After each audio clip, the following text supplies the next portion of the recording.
الحاج احمد كان طالب اللي هنا السلام عليكم. فين بيت الحاج احمد؟ ايه؟ فين بيت الحاج احمد؟ لا ما هوش ده بيت الحاج احمد والله، ده رقم 2، الحاج احمد رقم 3.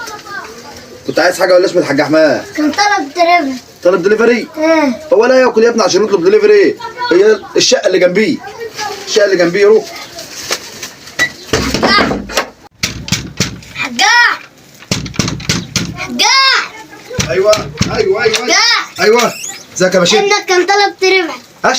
كان طلب تريفري. دليفري دي حاجة بتطلبها من المطعم. حاجه بتطلبها من المطعم؟ بتجيلك لغاية البيت. والله بجد؟ والله. مين اللي طلبها مني اياها؟ ابني؟ يعني قال لك ودي لابويا الحاجه دي؟ ببلاش؟ لا. امال ايه؟ انا عاوز 500 جنيه. كم؟ 500 جنيه. لا يا ابني والله النمره غلط. ما تنلش مننا لما اخد 500 جنيه. يا ابني النمره غلط، احنا ما حدش فينا بيطلب دليفري، ده احنا مش لاقيين ناكل. توكل على الله. ما يمشيش مننا لما اخد 500 جنيه. يا عم 500 جنيه احنا مش لاقيين ناكل، عايز تجيبه ببلاش هاخده منه، لكن بفلوس مفيش. هتجيبه ما ببلاش؟ تنلش الا مننا لما اخد. خليك واقف براحتك. حجاح